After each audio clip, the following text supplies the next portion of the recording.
Sofia Coppola. An Auteur study. Nobody could have predicted the future career of the sleeping baby who played Connie Corleone's son in the iconic baptism scene of Francis Ford Coppola's The Godfather. In all of its irony, Coppola's daughter Sofia, having played a boy in her first appearance on screen, would go on to write and direct award-winning films such as The Virgin Suicides, Lost in Translation, The Beguiled, and Marie Antoinette. Coppola's films are widely known to be visually stunning representations of the female gaze from young female outsiders. Her work often explores the themes of isolation, shifting power dynamics, self-expression, and identity through women who struggle to find their voice and a sense of connection to their environment. At 27 years old, Coppola wrote and directed her first short film, Lick the Star, which was her first exploration into the teen clique story trope. As a female auteur herself, this was the beginning of Coppola's journey into portraying the female gaze. In the 14-minute black and white film, a group of girls, led by Queen Bee Chloe, devise a plan out of boredom and frustration to undermine the schoolboys by slipping rat poison and raw eggs into their lunches.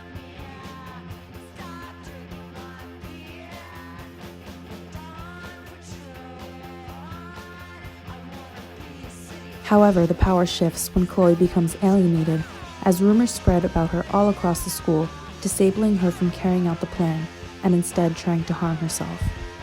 Sofia Coppola's earliest work set the scene for future films which would also explore the rise and fall of women in groups based on her junior high experience. The Virgin Suicides, based on the novel by Jeffrey Eugenides, is a 1970s coming-of-age story that marked a pivotal point in the early years of Coppola's career.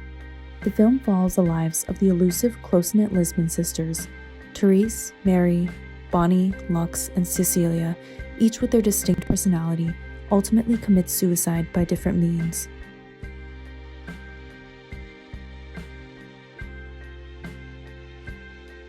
Although its subjects are female, the narrative is told through a group of males, now middle-aged men, who once loved the girls years ago and are haunted by their lack of closure after all these years. Coppola plays around with multiple viewpoints as the male gaze is represented by the boys' speculation and fantasies, showing small moments of private experiences behind closed doors, moments of promiscuity and defiance, that of which the boys can't see or fully grasp.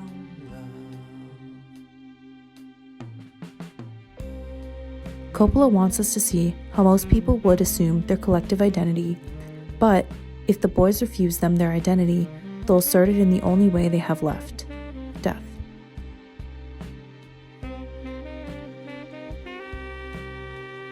Coppola shows the audience windows into the female experience, but leaves much to be a mystery, implying that the boys had always misunderstood the sisters because they never knew how oppressed they felt at home and in sunburnt suburbia.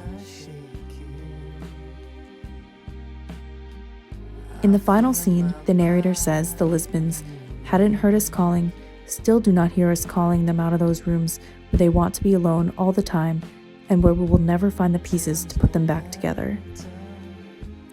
The narrator, a male voice, attempts to control the story, however it was never about the boys or their romanticized fascination. It was a Lisbon girl's story after all.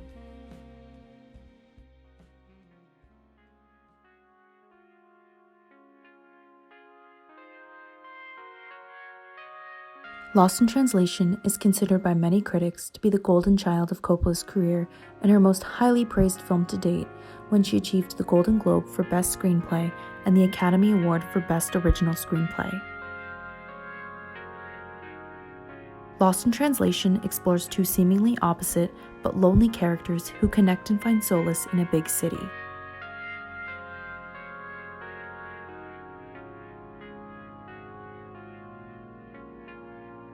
Filmed on location in Tokyo, Japan, the film's opening shot of Charlotte's lower back expresses the typical Coppola feminist film form as opposed to the male gaze. This shot would seem to be masculine, however it is held for 36 seconds, making the audience question their participation in the male gaze.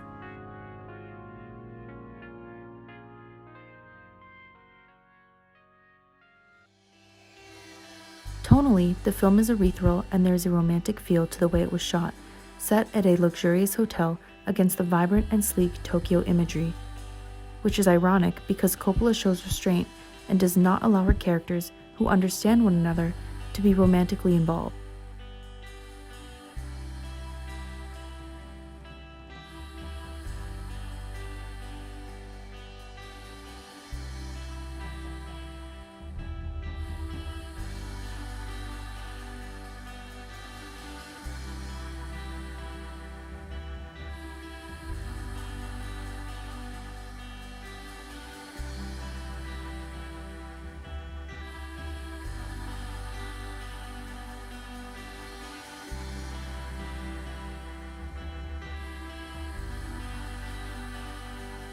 Bob Harris, played by Bill Murray, is a lackluster movie star who travels to Japan to shoot advertisements with Suntory Whiskey Company whilst dealing with a strained marriage.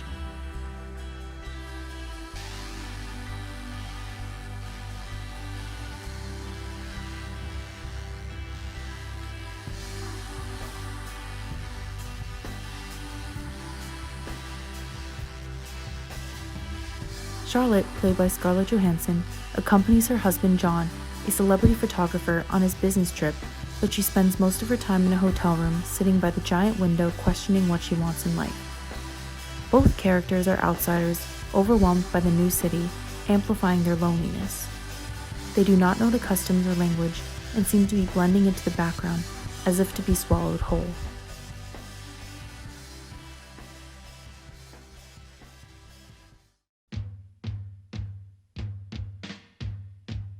If any of her films was going to be called the most excessive and overindulgent to the point of satirical commentary, it would be Marie Antoinette. Coppola presents Marie, an ordinary girl caught in extraordinary circumstances with a strong voice and relatable 15-year-old characteristics. In the shopping scene, the song I Want Candy plays as an array of sweets, overflowing drinks, and puppies are placed before the palace girls as they are fitted into new clothing. She throws in a pair of Converse high-top sneakers to further communicate that Marie is a normal teenage girl. Coppola's modern take shows the audience real girls rather than the stiff, unemotional view of historical figures who can often seem inhuman.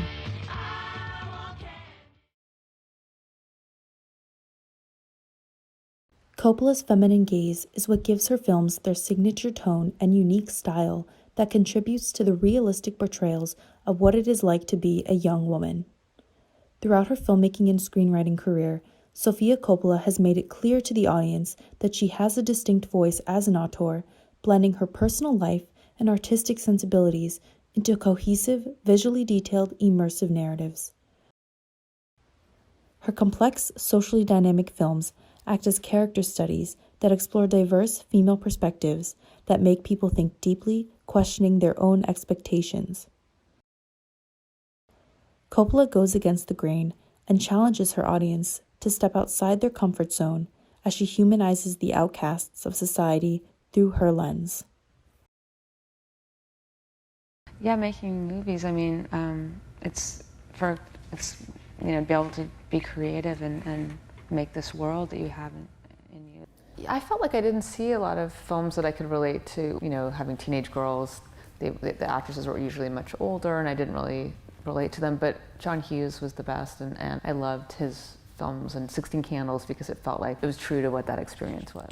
I always felt like I was drawn, I do try to do things, in what interests me and how I relate to the world and how I would approach them.